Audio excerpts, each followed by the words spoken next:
When you read about the Ark of the Covenant, it really sounds like a powerful piece of technology. What do you think about that? Is it more than just religious? Is there power in these artifacts, do you think? That's a good question. The Bible describes it as a conduit, right? So this was something you could use as a catalyst to talk to God, or directly as an object. If it's the latter, then yeah, it is a piece of technology. And maybe the use of precious metals or something like that would enable you to get on a certain frequency. We don't discuss that in the book, but I guess that is possible. Yeah. It's really fascinating. And being that size made out of gold, that I was thinking about this morning. It really wouldn't matter if you were religious or not.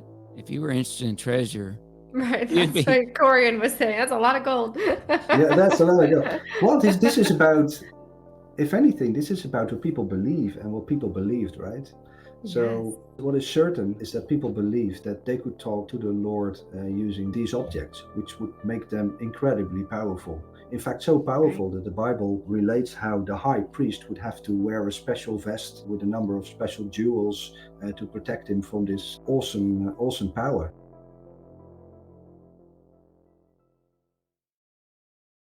I am here to discuss the so-called flying saucers.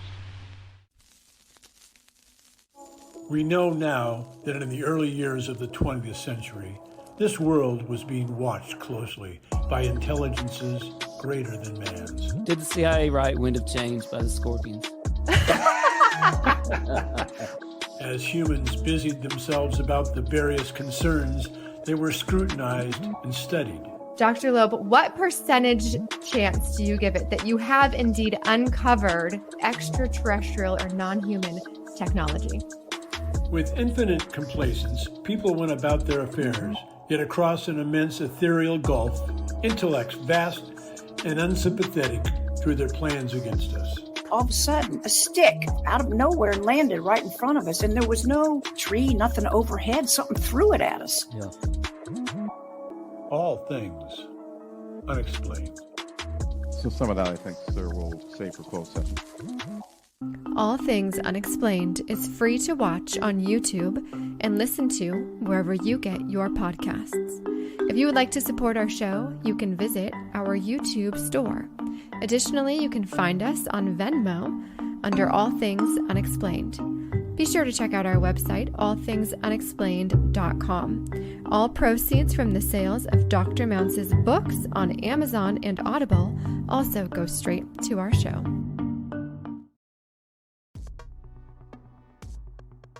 There was one original menorah, like described in the Bible, but the Bible also tells us that King David had 10 copies of the menorah made. So all in all, there were 11 menorahs. And today, I think, this is one of the most sacred objects in the history of Christianity, and of course in the Jewish religion.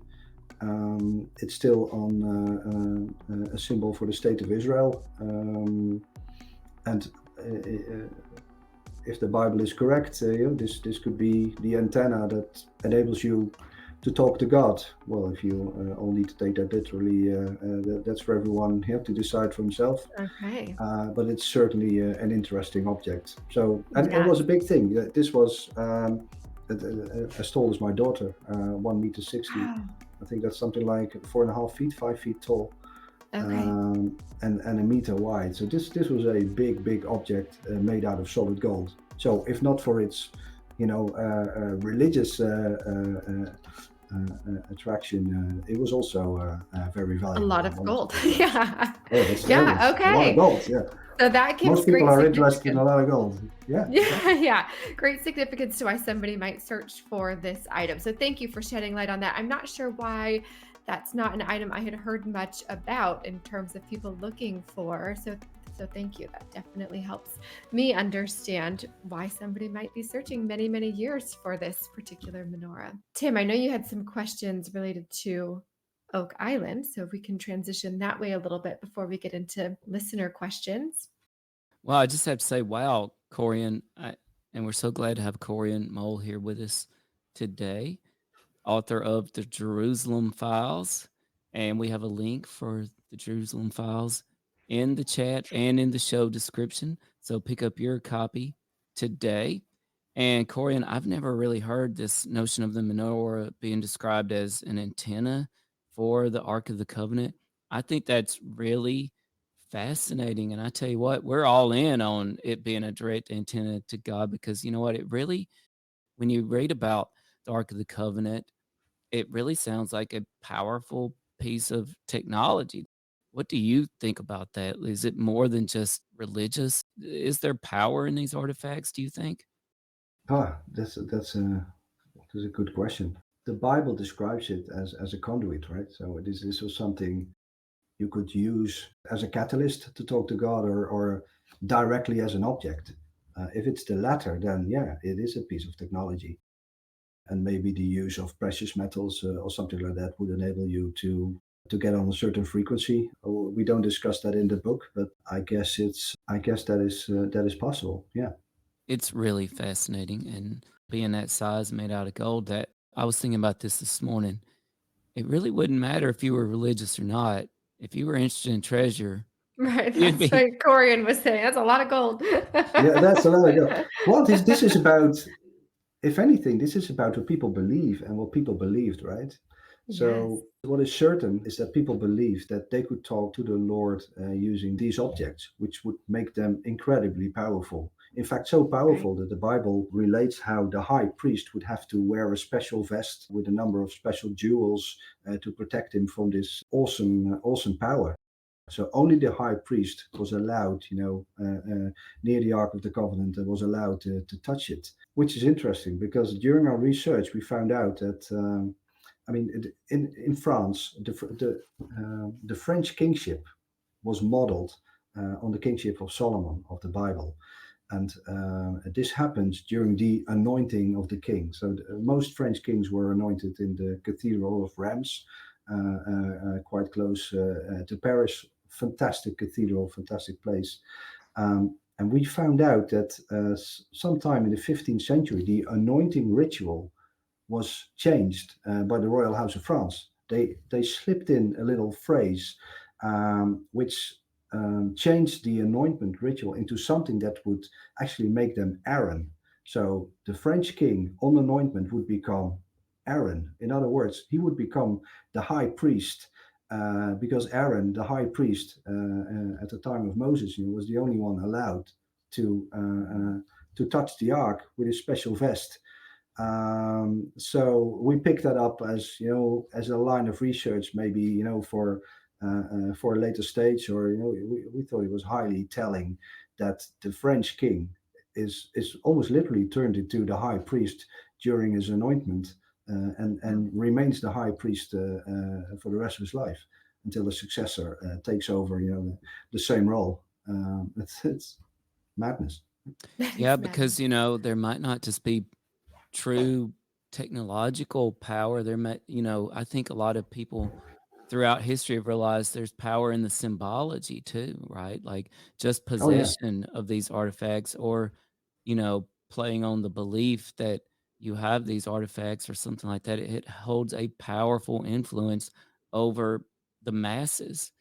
And that in and of itself is a lot of power. We know the Nazis, right? They were after religious artifacts. I wouldn't particularly describe, that sect of people as particularly religious or with good intentions, but they believed in the power of these artifacts. Yeah, and symbolism is at the heart of this mystery. And I'll give you a mind-blowing example. We looked at all the original sources about the foundation of the Knights Templar, and there's only 4 of them, and only one of these has been written by an eyewitness. After our research, we concluded yes, the Knights Templar indeed found the menorah on Temple Mount, and they used it, to become the best positioned international organization besides the Church of Rome at the time. And we wondered where did this thing go? What did they do with it? we noticed that during the time of their discoveries, the great cathedrals were built in France. And many of these were financed with Templar money, and Templar knowledge was used to build these, to create the architecture. And you can see a giant leap in the progression of the science of architecture during the time of the Templars. Now there's almost 100 Gothic cathedrals in France, or Gothic great churches. But 5 of these are more special than the others because they have a labyrinth. I guess the best known cathedral in France is the Cathedral of Chartres. It's a fantastic place, very, very big, and it's famous for its labyrinth. A labyrinth is a big structure in the nave of the church, which was said to represent a journey to Jerusalem, or a journey to salvation, or to find the 11 paths to your inner self, or something like that. But we saw something else, and I'll put this on the screen for you. So if you would be willing to share this. Fun. The labyrinth of Chartres is displayed here on the left. When we looked at this from the air, we literally went up in the church and looked down on it, and we said, "Oh my goodness! Oh my God, this is a menorah. This is not a labyrinth. This is a labyrinth, but these are 2 menorahs facing each other. These are 2 mirrored menorahs." And then we noticed that in these other churches that have labyrinths, I mean, these labyrinths are all a little bit different, but they're also very similar, because all of these display 2 mirrored menorahs. On the left, you have Chartres, then you have Amiens, then you have Reims, where the kings were crowned, and on the right you have Sens, and there's another one that's no longer in the church, so I can show it to you. Wow. And we let me fiddle with my screen here a little bit, and I promise you this will be worth the time that you're waiting for me. Oh, it's all worth it. When we looked at the positioning of these churches, we noticed that they lay in very specific positions. In fact, these 5 churches could be the 5 points of a giant pentagram, etched into the landscape of France. And it gets even wilder than this. If you would draw a pentagram like a kid does with one finger, and you start in Sens. Sens is the place where Louis IX, Saint Louis, married. He was the contemporary king with the Knights Templar. If you start in Sens, you go Sens, Amiens, Chartres, Reims, Saint-Ouen. The O, it spells a word, sacro, S-A-C-R-O, sacred. The pentagram was the oldest symbol for the city of Jerusalem. It's still inscribed on the tower on the gate of David. But also a pentagram was known and is known as a protective symbol, heavily used by the Knights Templar, especially in Portugal, where you see them on their tombstones all the time. But also in France, you see many instances of it. Well, what do you know? We have 5 cathedrals with 5 labyrinths that each display 2 mirrored menorahs. These 5 cathedrals lay in a not perfect, but almost perfect pentagram in Paris. And at the heart of this pentagram, Louis IX, Saint Louis, built a great abbey, the Abbey of Royaumont, the Royal Mountain, where he built a church with 3 entrances, 7 chapels, like a menorah.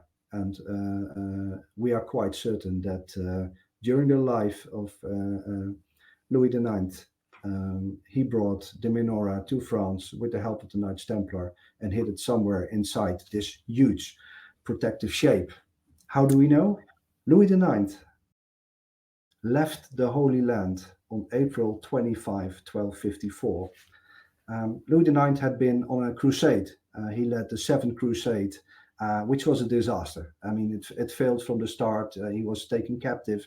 He had to be ransomed out by the Knights Templar. So, within a few months, the crusade was basically over.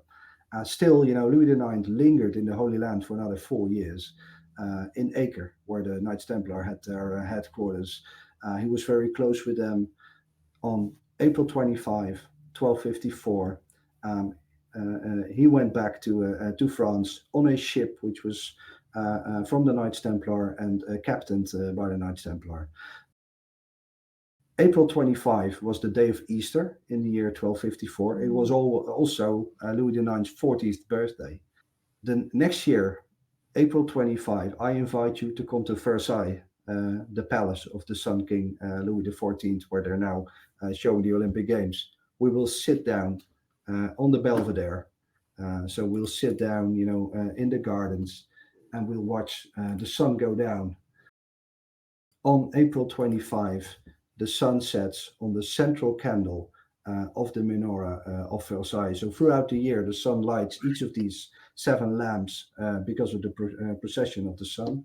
But on April 25, the birthday of Louis IX and Easter in 1254, bang on, the central candle is lit. And it's the most awesome spectacle you'll ever see, especially if you realize that this 4-mile tall thing is aligned with Oak Island, Nova Scotia, and with the Temple Mount in Jerusalem. It is mind-blowing. It is mind-blowing. Yeah.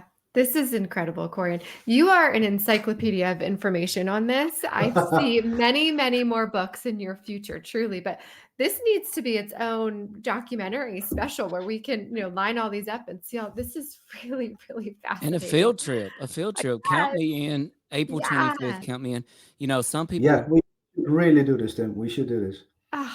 I'm there. Some people love to visit all these tourist attractions and everything.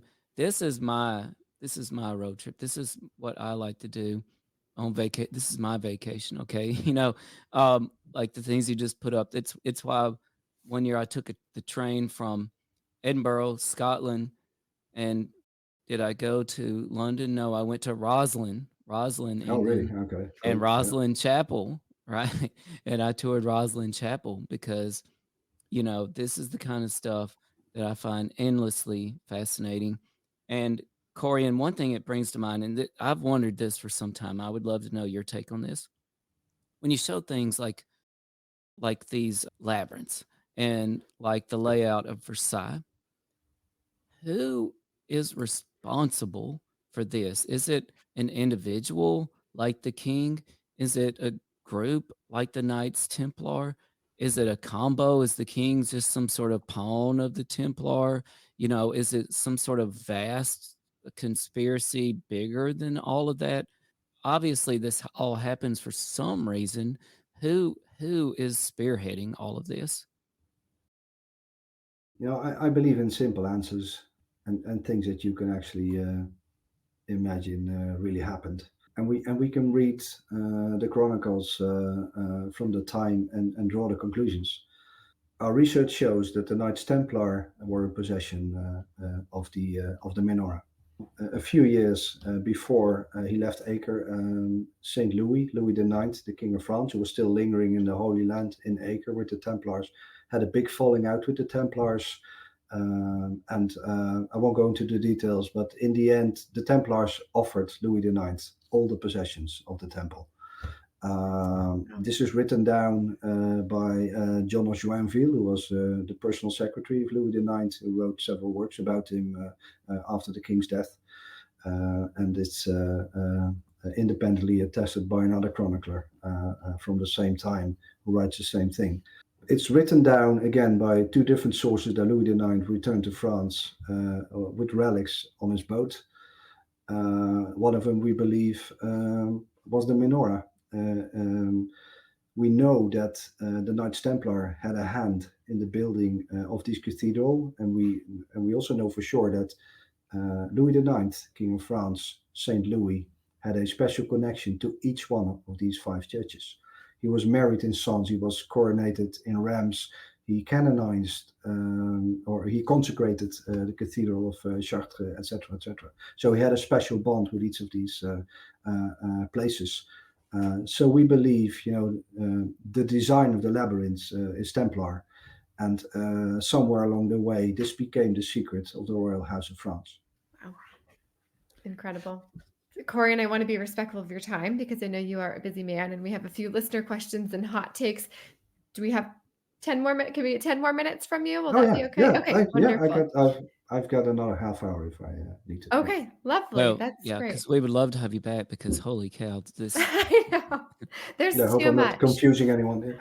no, No, it's not not at all. confusing, but it's like every door you incredible. kick open, right, it opens 10 other doors, and it Yeah, I just can Yeah, see why let me you've been working before on you it. go into the question, let me Yeah. give you this big tease. In the book, and this is also the firm belief of Chris and myself, the menorah ended up in North America and it's still there.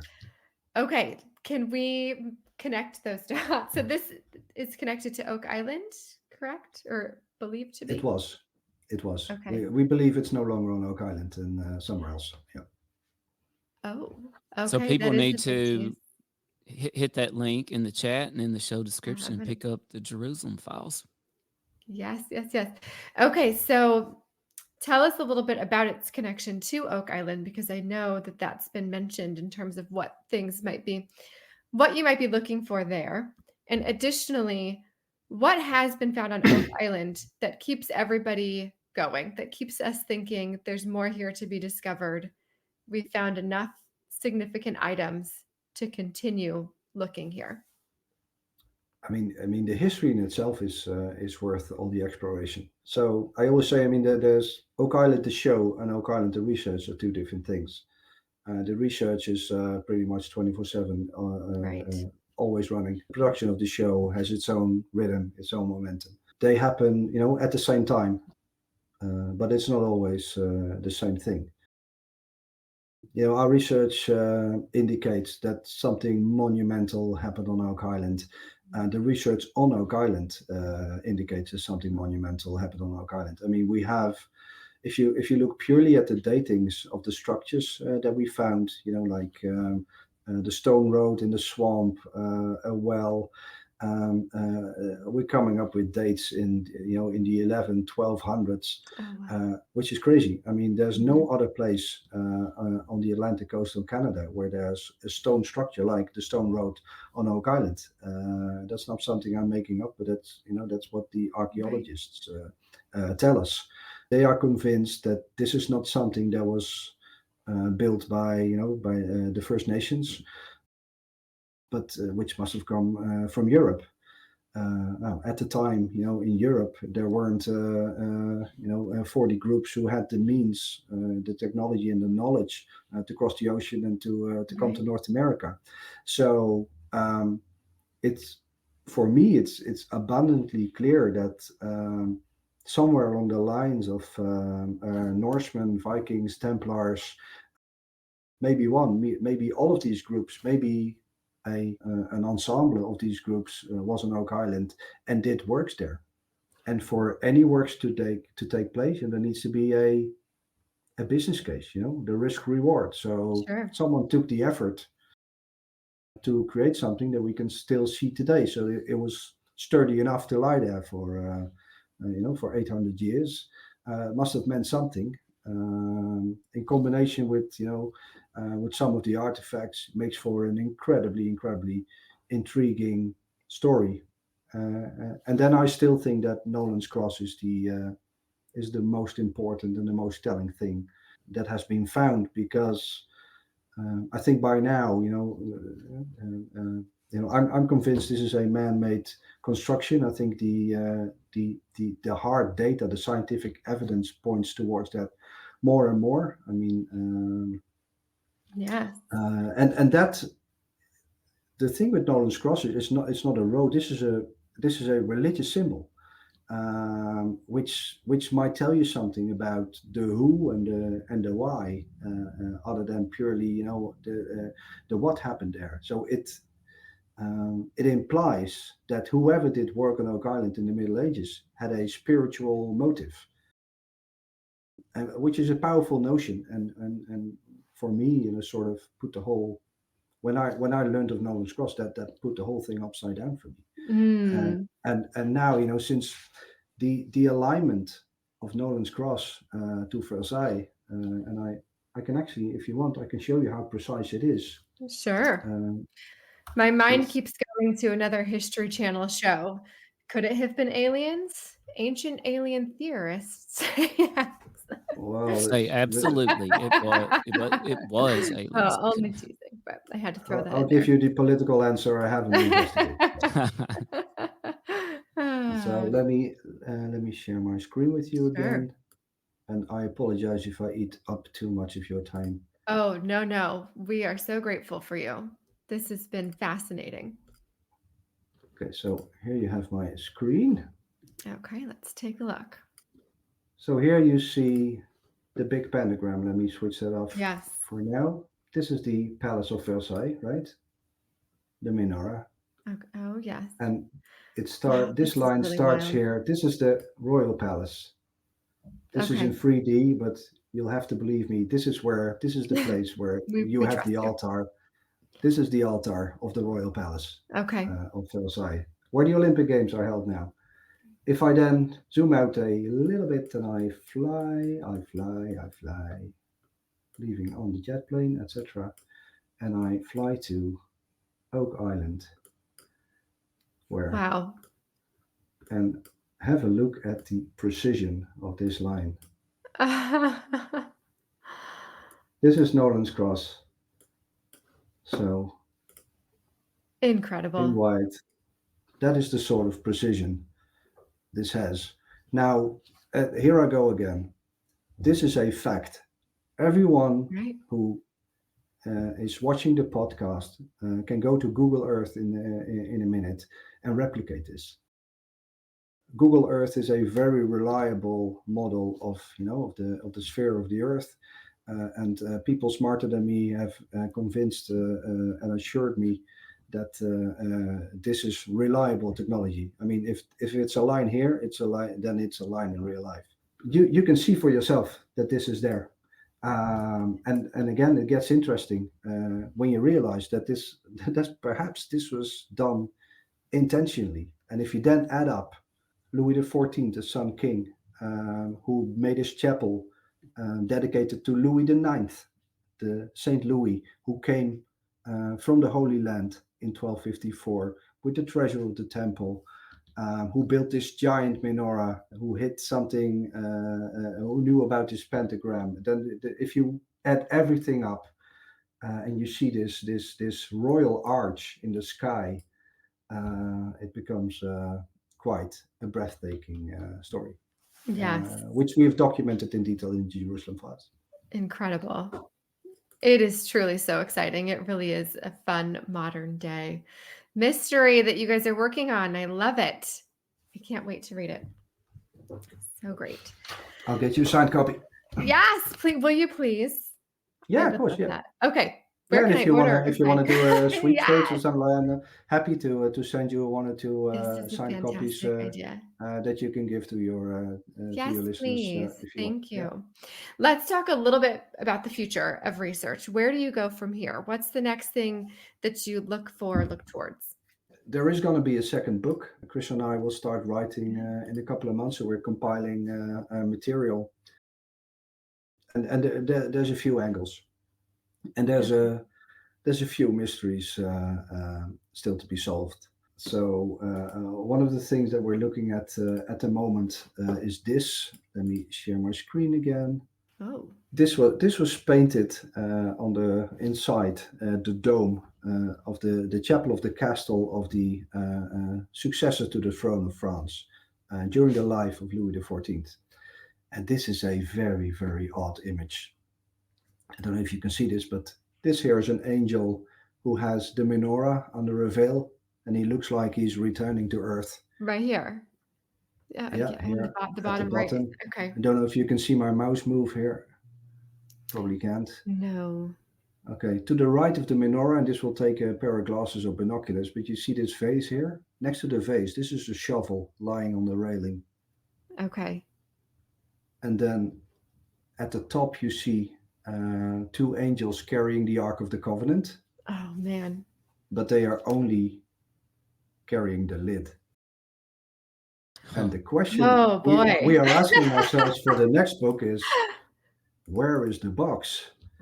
Where is the box? And then I'll show you Yeah. And why would another. somebody paint that unless there were some clues hidden in there about what's going Again, on? this was a private place. Only the royal family would visit this place.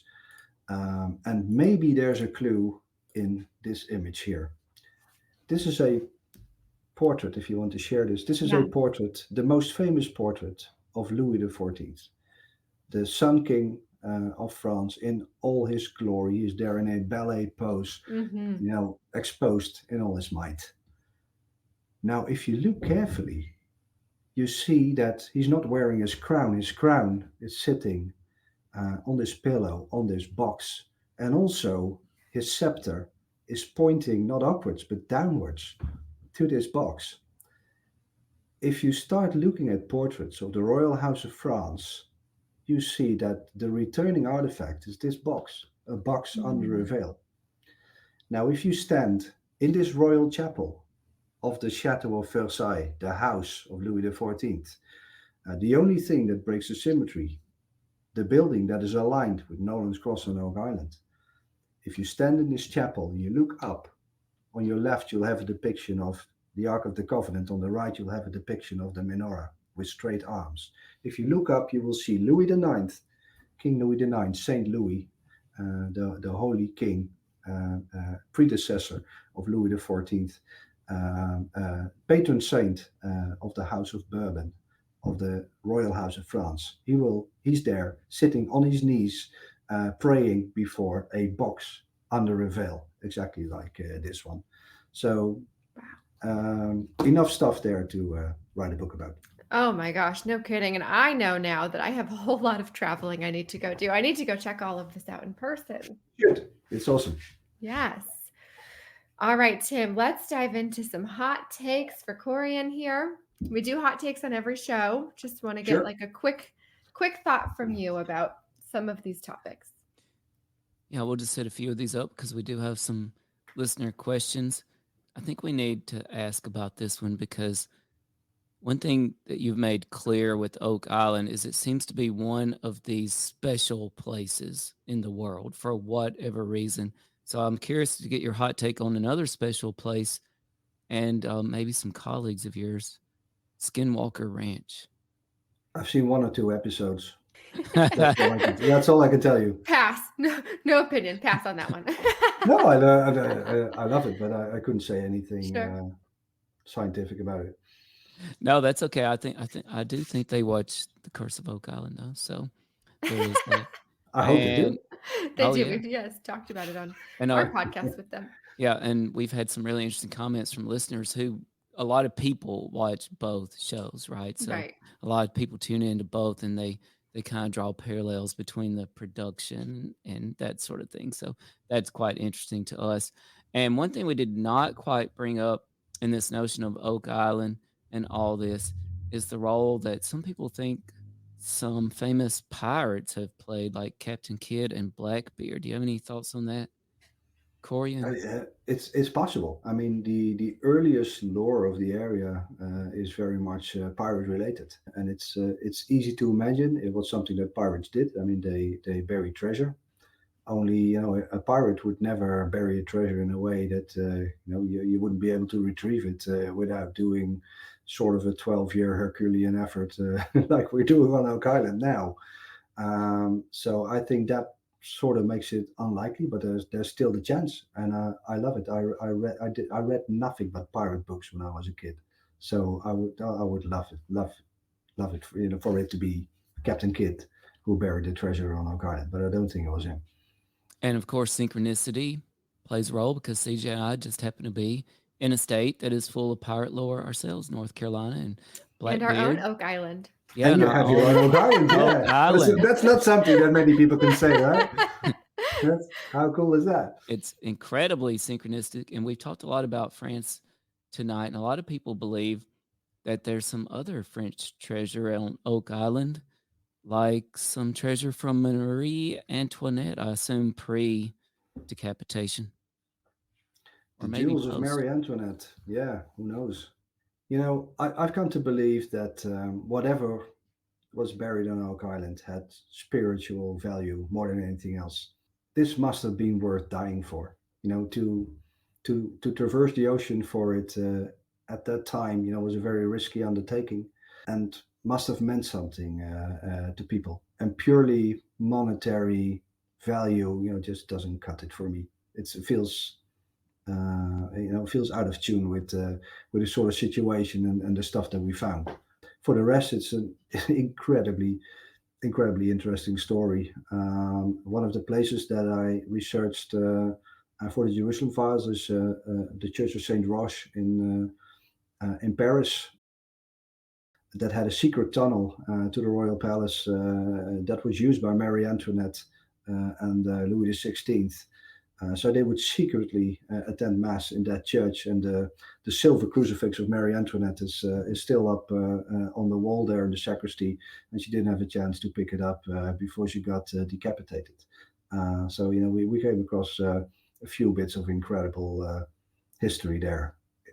Incidentally, we went to that church because the gardens of Versailles, this huge menorah, was laid out by the gardener of Louis XIV, a guy named André Le Notre, and he's buried in that church. Wow. Now, normally, if you enter a church, all the statues will face you, but not André Le Notre. André Le Notre was sculpted with his head at a certain angle, facing the back of the church, and his wife made sure that the sculpture created the exact angle. I mean, the angle was described in the commission.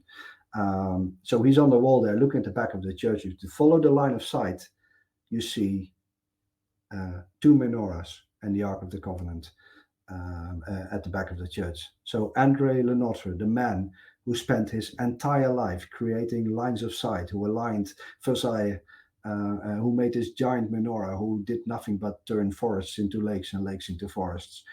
He's immortalized, staring at, the man who built the biggest menorah on the planet is immortalized, staring at a life-size menorah in the Church of Saint Roch. It's a great street. It's next to Chanel, Hermes. It's one of the most luxurious boutique streets in Paris. So well worth the visit. Church of Saint Roch. Have a look at that. That is wild. Putting it on my list. If I don't end up in France within the next year, I'm going to be highly disappointed in myself. Give me a call, Tim, and I'll show you around. And Marie Antoinette, she was in the news here quite recently for another controversy involving the opening ceremony of the Olympics. CJ, did you see that? I was checked out. No, I was off the grid for several weeks. I've seen no Olympics. Corian, did you see her role in the opening ceremony? I did not. No, I just walked. I just whenever there's orange T-shirts, I watch my countrymen perform, but I didn't watch the opening ceremony. Tell us, Tim. Well, tell us. Well, they're doing a song from Les Mis, I believe, and I'm not sure who the people are. But then it transitions to one of the famous buildings, a palace of some sort. And I'm sorry, my French architecture is just not great. And on the facade of the building outside, they've got all these Marie Antoinettes holding their own head. And meanwhile, this hard rock metal, like goth, like roar band kicks in, and just like heavy metal boom, rocking with all these Marie Antoinettes holding their heads on the side of this building, like bobbing their heads on the music. Yeah. Looking at, I guess it brings a new notion to the term headbanging. So yes, maybe that's what they meant. I wish I need to look up the name of this. That's wild. Of this the band. French and their sense of humor, huh? I guess so. So hopefully I can band Marie Antoinette. I would love to pull up a picture of that. Oh, in the band it was the heavy metal band Gojira. I don't know if you're familiar with them, Corian. No. But I've actually heard of them. Oh yeah, so check this out. Let's see. So this was. Oh, there. She's still smiling. So what? Let's see. What building was this? Yeah. So there she was on the side of that building. Yeah. And so that was quite quite interesting with Marie Yeah, Antoinette. that's called the conciergerie. This is the old royal palace at the, Oh, they're Copenhagen actually Street. there. They're rocking out at the Yeah, palace. this is. Wow. I think this is the place where she was imprisoned before she got decapitated. And so they've got red smoke coming out of here. This is all happening. This is real life. Yeah, this was in the Wow. Olympics opening ceremony. And they had the smoke actually coming out of the building and this band rocking on the side of it. Yeah, All it right. was That's it was Okay. wild. different. I can get down with that. It's That different. is Yeah. different. Yeah, it was Yeah. wild. So I would be remiss. Reminds me how old-fashioned I am. It was one of the It's cooler not just moments. you. No. Well, I would be remiss, Corey, and if I didn't ask you your hot take on everybody's favorite brothers, Rick and Marty Legina. Friends, I owe so much to these two. So forever grateful and utterly impressed by their perseverance, their intelligence, and their kindness. More than anything else, the Curse of Oak Island is a group of people that respect each other, that value each other. And I've worked with the team now for, what is it, 5 years, since season 7. Where are you? Season 12. There's never been a situation or there's no politics. This is just a group of people committed to find the answers and hopefully find a bit of treasure in the process. These two brothers are the core, the heart, the fuel for that, and forever in their debt. Wonderful. Seems like everybody on the show definitely respects the process and is excited about the potential. I have a little bit better of a picture, I think. You can kind of see it there. There's Gojira on They're the right rocking side on there, Yeah, and yeah, Marie yeah, Antoinette in the yeah. in the window, and she was in all the windows of that building. So it was pretty interesting. Wild. And that was my last hot take. So do you want to do some listener questions, CJ? Yeah. So I'm going to pull Corian this is up one for a from few. Yes, Yeah, of course, yeah. the longtime fan and friend of the show, George Winters. He said, do we know what the connection was between Louis XIV and the Knights Templar, as they were killed 300 years before his reign? Well, only a few were killed. That's a good question. Louis XIV has nothing whatsoever to do with the Knights Templar. Oh. The relation to the Knights Templar is with Louis IX. You know this joke, give me the name of 12 French kings. They were all called Louis. Yeah. So Louis XIV was one of the successors of Louis IX. Louis IX is actually the guy who had very close connections to the Knights Templar when they still existed as a monastic order. Actually, their grandmaster was the godfather to his child, so the relation was really very serious. Louis XIV had Louis IX as the patron saint of the House of Bourbon as his big example, and Louis IX, Saint Louis, is still a well-known name. And there's a town in the US called Saint Louis, where we have the Cathedral of Saint Louis. And in one of these bizarre connections that we found, if you extend the line from the menorah in Versailles further, you end up in the Cathedral of Saint Louis of New Orleans, built there by the French in 1722. Yeah, again, go to Google Earth tonight, draw the line from the Cathedral of Saint Louis in New Orleans to the Royal Palace of Versailles in France. You will see that the line is bang on. Incredible. Wow. Saint Louis. Okay, one more question from George here. Do you believe the Templar Knights fled to Scotland with Robert the Bruce and from there to North America, possibly Minnesota? None of that makes any sense to me, but maybe it makes a lot of sense to you. I love this question. So, the Knights Templar made themselves unpopular with the French king in the beginning of the 14th century. So, on Friday the 13th, 1307, there was a mass arrest of every Templar in France. And that order to arrest was then extended to the rest of Europe.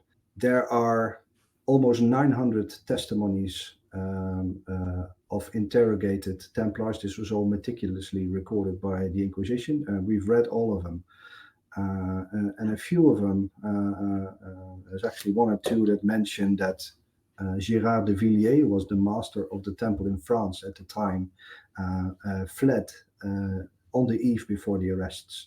So it's stated how he took 50 horses and 3 carts loaded with hay, allegedly covering the treasure of the temple, and he disappeared into the night on his way to a number of galleys, 18 galleys that would have been waiting for him. Now, accepted history says they had like a few places to go. Most people speculate that they went to Scotland.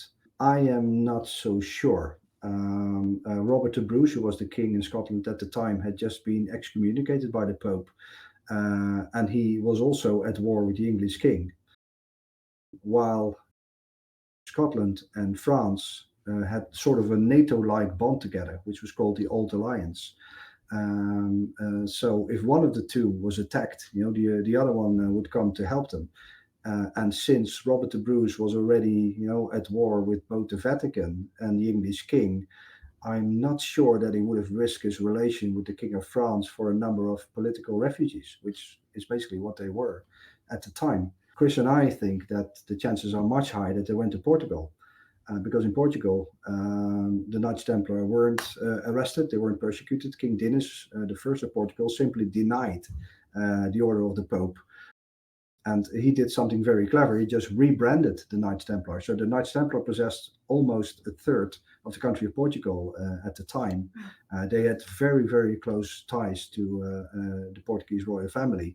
And the Portuguese king basically rebranded them. So as of 1317, he named them the Order of Christ. They got a new logo, slightly a different cross.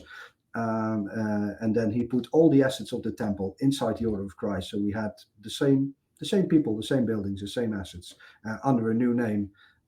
So for us, it would have been much more logical for the Templars to flee to Portugal, where they wouldn't be prosecuted at all, as opposed to go to Scotland, where they would have to live undercover and have to be very careful because there could be an Englishman with a sword around every corner. So I think it's unlikely they went to Scotland. I think they went to Portugal. The logic dictates that they went to Portugal. Did they end up in North America? Very interesting question. Possibly. I mean, they are one of the parties that could have done the original works on Oak Island. They were expert tunnelers. They were expert swamp makers. They were expert waterworks manipulators. So that they completely fit the bill and the timeline of what we found on Oak Island. Did they get as far as Minnesota? Very, very hard to say. There are people that claim they made it as far as Wisconsin, but I think the jury's still out. I mean, we haven't found any hard evidence that they were on the coast of North America, let alone that they were inside North America.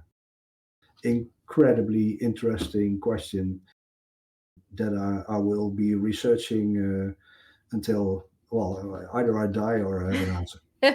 Wonderful.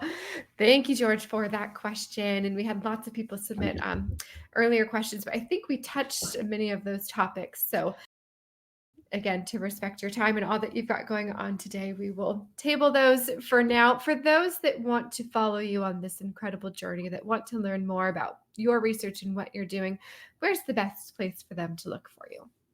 I'm on social media. I think I'm by now the only one on the Oak Island team who still does social media.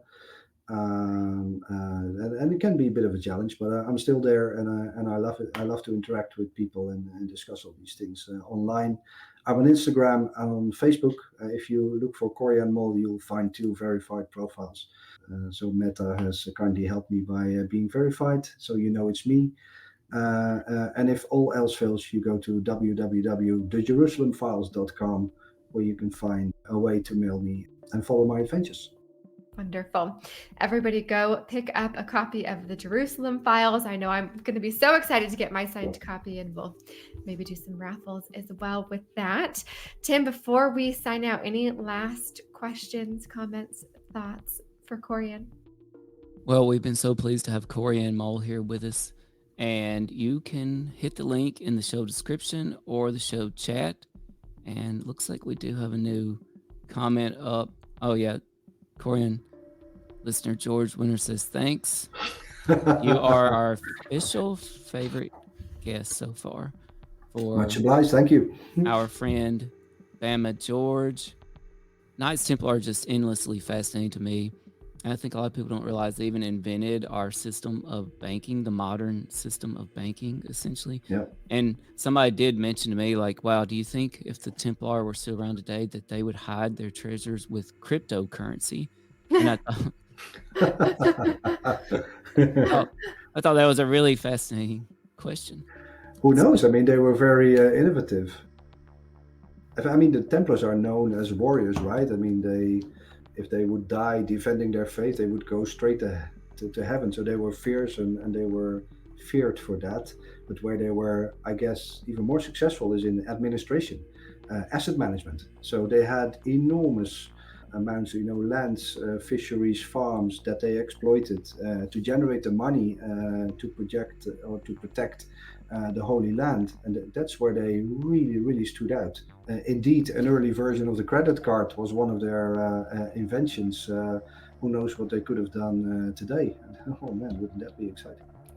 That's right. And thanks to Corjan Mol for being here.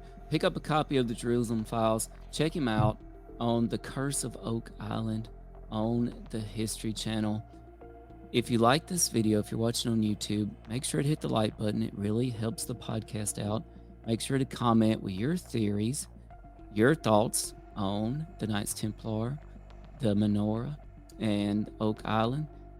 Remember, the past isn't just a collection of stories. It's a puzzle waiting to be solved, and we're all detectives in this story. CJ and I are planning our own trip to France, it looks like, to investigate. If today's conversation sparks new questions or theories of your own, don't hesitate to share them with us. You never know where the next clue might come from. CJ? Awesome. Thank you so much, everybody. Stay happy, stay strange, keep listening to All Things Unexplained, and go find your next adventure. Thank you, Corjan, for joining us. Thank you so much for having me. This was great. All Things Unexplained. What's your hot take on Travis Taylor?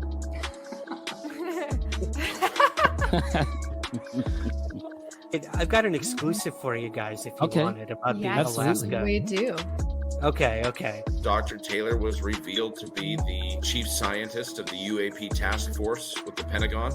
So some of that, I think, sir, we'll save for closed session. All Things Unexplained is free to watch on YouTube and listen to wherever you get your podcasts. If you would like to support our show, you can visit our YouTube store. Additionally, you can find us on Venmo under All Things Unexplained. Be sure to check out our website, allthingsunexplained.com. All proceeds from the sales of Dr. Mounce's books on Amazon and Audible also go straight to our show.